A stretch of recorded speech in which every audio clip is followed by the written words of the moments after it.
देखो इस क्वेश्चन में हमें क्या गिवन है कि how many 8 digit numbers are there for which the sum of the digits is 4। मतलब हमारा 8 डिजिट नंबर 1 2 3 4 5 6 7 8 ऐसा 8 डिजिट नंबर है जो जिसका सम ऑफ द डेट्स, मतलब मैं जब सबको ऐड करूं, मतलब A B C D E F G H, हम जब मैं सबको ऐड कर दूं ए से लेके एच तक, तो उसका सम कितना आना चाहिए? 4 आना चाहिए। अब आप ध्यान से देखोगे, मैं A B C D E F G H के बदले मैं 5 नहीं यूज कर सकता कहीं पे, क्योंकि अगर मैंने 5 यूज कर लिया तो सम ऑफ द डेट्स 4 से बड़ा हो जाएगा। ना ही मैं 6 यूज कर सकता हूँ, ना ही मैं 7 यूज कर सकता हूँ, ना ही 8 और 9 तो ये इनकी वैल्यू हो ही नहीं सकती। तो A B C D E F G H की वैल्यू क्या क्या हो सकती है? या तो 0 हो सकती है, या तो 1 हो सकती है, या तो 2 हो सकती है, या तो 3 हो सकती है, या तो 4 हो सकती है। अब हम सबसे पहले वाले केस में चलते हैं, जहाँ पे ये नंबर में हम किसको यूज करते हैं? यूसेज ऑफ 4, 4 का हम यूज कर रहे हैं, ठीक है। अब जैसे मैं 8 प्लेसेस बना रहा हूँ, 1 2 3 4 5 6 7 और 8। तो अब देखो, अगर मैं 4 का यूज कर रहा हूँ, अब अगर मैंने 4 यूज किया तो उसके साथ मैं 1 2 3 ये सब नहीं यूज करूंगी, क्योंकि 4 के साथ अगर 1 भी यूज कर लूँ तो सम ऑफ डेट्स 5 बन जाएगा। तो 4 के साथ मेरे को सारे ही जीरोस ऐसे यूज करने पड़ेंगे। अब 4 को मैं कहीं बीच में तो लगा नहीं सकता, 4 को ऑब्वियसली मेरे को पहले ही लगाना पड़ेगा, बीच में लगाए तो वो 8 डिजिट नंबर ही नहीं रह जाएगा। तो 4 आ जाएगा और बाकी सारे वैल्यूज किससे? 0 से फिल करने पड़ेंगे। तो ऐसा तो एक ही तरह का नंबर बन सकता है, तो यहाँ पे सिर्फ 1 नंबर का फॉर्मेशन होगा, सिर्फ एक ही नंबर बन पा रहा है इस केस में, ठीक है।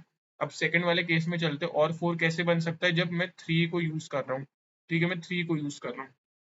3 को अगर मैं यूज करता हूँ तो 3 एंड 1 का यूज करके तो मैं प्लेसेस बना लेता हूँ, 1 2 3 4 5 6 7 8। चलो, अगर मैं 3 और 1 का यूज करूंगा, फिर से वही बात है, 3 और 1 को मैं ऐसे कहीं पे भी नहीं डाल सकता हूँ। मेरे पास दो ही डिजिट है यूज करने को, 3 और 1 को यूज किया तो मेरा 4 जो है 4 बन चुका है। अब मैं और उसके अलावा सारे मेरे को जीरो ही यूज करने हैं, ठीक है। तो 3 मैं एक बार यहाँ डाल सकता हूँ, और एक बार मैं 1 को इस पोजिशन में लग सकता हूँ, ठीक है। क्योंकि अगर मैंने 3 और 1 को दोनों बार कहीं आगे रख दिया तो नंबर ही 8 डिजिट नहीं बनेगा।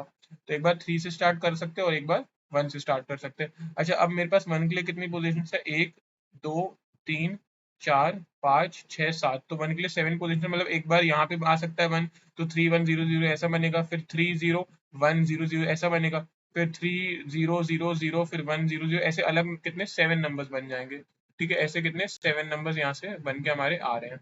अच्छा, इधर भी देखोगे, अब 3 के लिए कितनी पोजीशन होगी? एक बार 3 यहाँ आ जाएगा तो बाकी सारी वैल्यूज कितनी हो जाएंगी? 0। तो एक ऐसा नंबर बन जाएगा। तो ऐसे बहुत डिफरेंट नंबर बनेंगे। 3 ऐसे 3 के लिए भी 7 पोजीशन है, तो इसके लिए भी कितने नंबर्स बन जाएंगे? 7 नंबर्स यहाँ पे बन जाएंगे, ठीक है। 7 नंबर्स बन के आ जाएंगे, ठीक है। अब हम आगे वाले केस में चलते हैं। आगे वाले केस में, हमारे थर्ड केस में देखो क्या होगा। जब मैं किसका यूज कर रहा हूँ, थर्ड केस में हमारे वैल्यूज क्या क्या आ जाएंगे? वेट,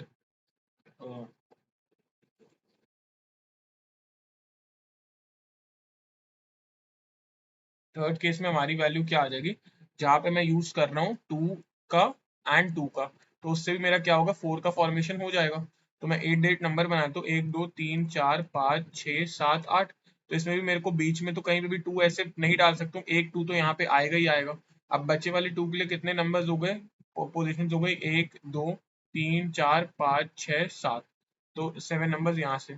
अब जैसे हम इसमें दो केस बना रहे थे ना, कि एक बार 3 से स्टार्ट किया, एक बार 1 से, इधर एक बार 2 से स्टार्ट किया, फिर दूसरे 2 से, वो नहीं बनेगा, क्योंकि दोनों 2 है तो उसमें सेम है, अलग अलग केस बनाने का कोई मतलब ही नहीं है। तो एक ही केस बनेगा। अब हम चलते हैं चौथे केस पे, और क्या बन सकता है? 4 कैसे बन सकता है? 1 और 2 और 1 को यूज करके इनसे ही बन सकता है, ठीक है। इनको यूज करके भी 2 बन सकता है। इनसे जब बनेगा तो 1 2 3 4 5 6 7 8। तो एक बार हम चलो 1 से स्टार्ट करते हैं। एक बार 1 2 3 4 5 6 7 8, एक बार 2 से स्टार्ट करेंगे, ठीक है। एक बार 1 से और एक बार 2 से। जब हम 1 से स्टार्ट करेंगे तो अब मेरे पास बैठाना क्या क्या है? मेरे को 2 को भी बैठाना है और 1 को भी बैठाना है। तो 2 के लिए मेरे पास 1 2 3 4 5 6 7, तो 2 के लिए मेरे पास 7 पोजिशन है। अब 2 को समझ लो मैंने यहाँ पे कहीं पे फिल कर दिया है। अब मेरे पास 1 के लिए 1 2 3 4 5 6 पोजिशन, तो टोटल यहाँ पे कितने नंबर्स फॉर्म होंगे? 42 नंबर्स यहाँ पे फॉर्म हो जाएंगे, ठीक है। अब यहाँ पे देखते हैं इस वाले केस में, इधर 2 आ गया। अब मेरे को यहाँ पे किसको? 1 और 1 को बैठाना है। किसको? 1 और 1 को बैठाना है। तो पहले वाले 1 के लिए मेरे पास 1 2 3 4 5 6 7 पोजिशन है, और 1 यहाँ बैठ गया समझ लो। और फिर अब 1 के लिए कितनी पोजिशन है? 6। लेकिन मैं यहाँ से 2 फैक्टोरियल से डिवाइड करूंगा, क्योंकि 1 और 1 जो दोनों रिपीट हो रहा है। अगर मैं एक बार 1 को यहाँ बैठाऊँ, दूसरे वाले 1 को यहाँ बैठाऊँ, या फिर तो ये वाली वैल्यूज एक ही बार काउंट होंगी, मतलब 2 1 1 हो गया, और या फिर मैं 1 कैसा भी लिख लूँ, मतलब जैसे कि थोड़ा मेरे को एक्सप्लेन करता हूँ। 2 मिनट। हाँ, मैंने यहाँ पे जो 1 लिखा है, ये जो मेरी वैल्यू आई 1 की, मतलब दो मेरे पास अलग अलग 1 थे। मैं एक बार 1 को यहाँ डालता हूँ और बाकी मैंने ऐसा नंबर एक फॉर्मेशन कर दिया। ठीक है, 2 1 0 1 0 0। तो इन दोनों 1 को मैं चेंज करने से कुछ मतलब नहीं होगा, वो एक ही नंबर कहलाएगा क्योंकि 1 है ना, तो इसलिए मैंने 2 फैक्टोरियल से डिवाइड कर लिया। 2 फैक्टोरियल की वैल्यू 2 होती है, तो ये 2 3 6 और इसकी वैल्यू कितनी 21 आ जाएगी। तो मतलब यहाँ पे 42 नंबर्स का फॉर्मेशन है और यहाँ पे 21 नंबर्स का फॉर्मेशन है। अब एक हमारा बस एक केस और बच रहा है, कौन सा बच रहा है, जिसमें हम 1 1 1 1 का यूज करके भी एक नंबर फॉर्म कर सकते हैं। ठीक है, एक केस हमारा वो बच जा रहा है। ठीक है, चलो वो चौथा केस हम यहाँ पे बना लेते हैं, जो चौथा केस हमारा बच के आ रहा है।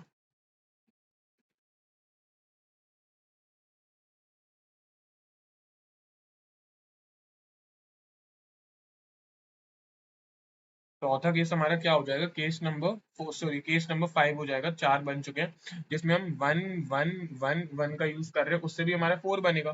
तो 8 प्लेसेस हमारी 1 2 3 4 5 6 7 8। अब मैं अगर 1 का यहाँ यूज कर लूँ, अब बाकी तीन 1 के लिए मेरे पास, एक के लिए 7 पोजिशन है, एक के लिए मेरे पास 5 6 पोजिशन है, और एक के लिए मेरे पास 5 पोजिशन है। लेकिन 1 1 1 तीन बार रिपीट होगा आगे, तो इसलिए 3 फैक्टोरियल से डिवाइड कर देंगे। 3 फैक्टोरियल की वैल्यू 6 हो जाती है, तो यहाँ पे कितना हो जाएगा 35 नंबर्स। तो और तो कोई केस बनता नहीं जिसमें 4 आएगा, तो हमें बस अब सारे केसेस को ऐड कर देना है, 1 + 2 + 3 + 4 और +5। तो फर्स्ट केस में हमारा 1 नंबर आया था, सेकंड में 7 आया था और 7 आया था, थर्ड केस में भी 7 आया था, और फोर्थ केस में कितना आ गया था, फोर्थ केस में 42 और 21 आ गया था। फोर्थ केस में हमारा 42 आ गया था, और लास्ट केस में 35 ऐड कर दो। तो 1 + 14 + 7 + 63 + 35, तो 63 और 7 तो ये 70 हो जाएगा, प्लस 35, और ये 14 और 1 15 हो जाएगा। तो 35 और 15 कितना हो गया, 50 + 70, तो कितनी इसका आंसर आ जाएगा, इसका आंसर आ जाएगा 120 नंबर्स। कितना आ जाएगा, एडिशन 120। ये काफी अच्छा क्वेश्चन था परम्यूटेशन कॉम्बिनेशन का, काफी अच्छे, मतलब इसमें कंसेप्ट हमने सीख लिए हैं, प्रैक्टिस करोगे तो और अच्छा है। तो ऐसे कितने 8 डिजिट नंबर हो जाएंगे जिसमें सम ऑफ द डिजिट्स 4 आ जाएगा, वो आ जाएगी आपकी वैल्यू, इसकी हो जाएगी आपकी 120 नंबर्स। तो इस क्वेश्चन का आंसर हो गया।